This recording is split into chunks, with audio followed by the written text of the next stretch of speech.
Ah yes, this must be that platform 9 3/4 I've heard so much about. I can't wait to see all the magical things in the wizarding world that await me. Go back! Go back! Go back! Propagation VR is a zombie survival wave shooter that takes its genre to a whole new, disturbingly amazing level. And I'm not talking about your 80-year-old grandparents when they've had a bit too much wine disturbing. I mean, when you're sitting there playing the game, even though you are literally unable to move from the spot you stand, your whole skin just starts crawling and you want to run for your life.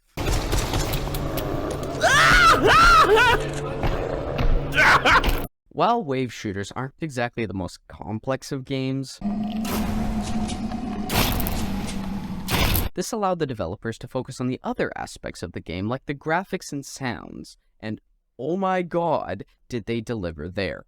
I'm not the biggest horror fan. I get scared shitless. Fuck off. No.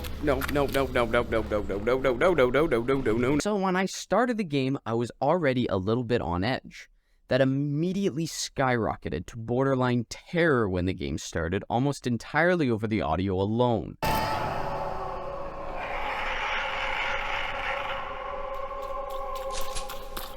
It fills you with such dread that on multiple occasions I had to pause the game and just take a step back because my heart was racing way too fast. This is so fucking creepy.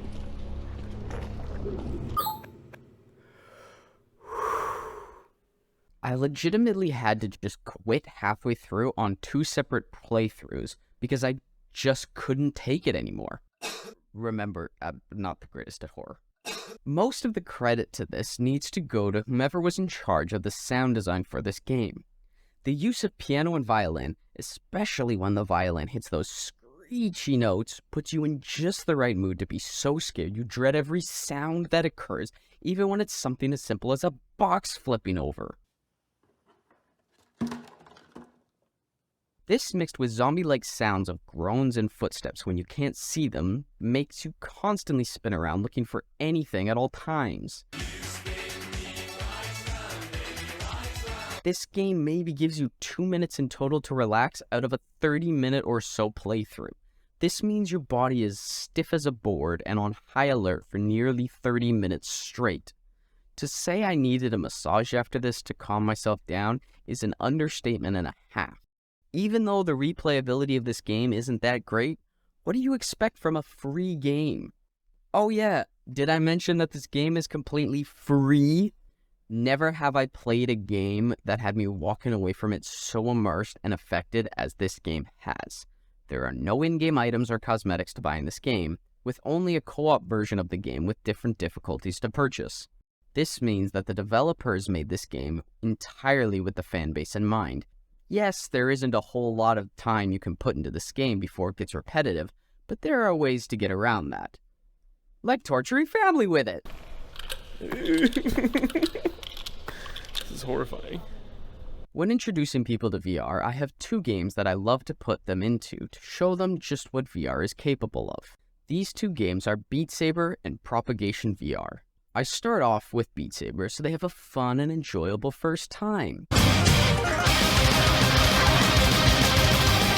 It gives them the understanding of how VR works with very basic controls and a simplistic game that makes them want to experience more VR. This then leads to where I get my fun of watching them step into Propagation.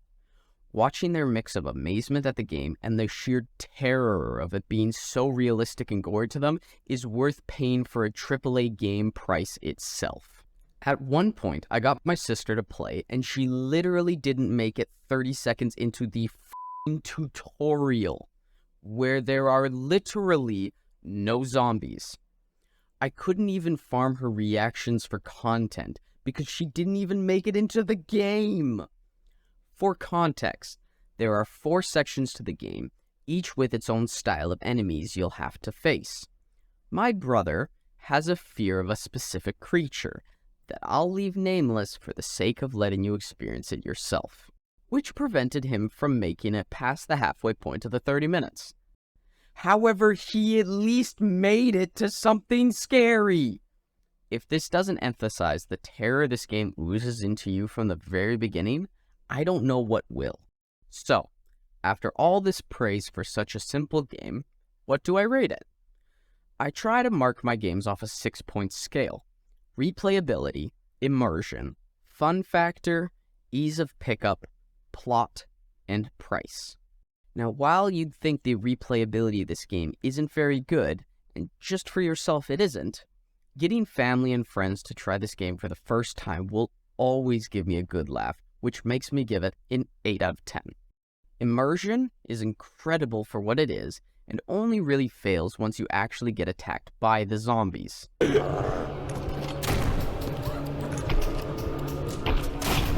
8 out of 10. The fun factor is amazing for the first time you beat the game, as many tries as it takes, and the family and friends make it renewable and entertaining, with its only downside being some of the sections of the level dragging on a minute or so too long. 9 out of 10.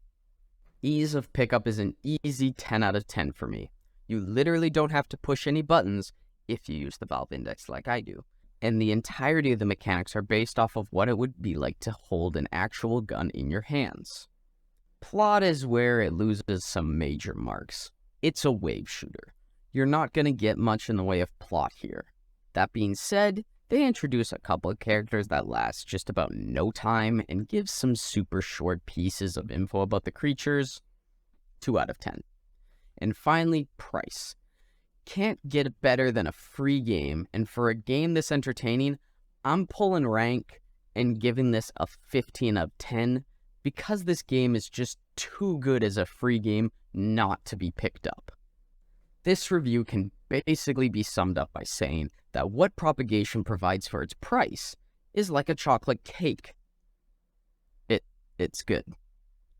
I give it a respectable 53 out of 60 for being a free game that everyone should pick up, but obviously you have to look at it with that mindset. Now, enjoy torturing your family and friends for me, and make sure you record it, you sadistic fuck.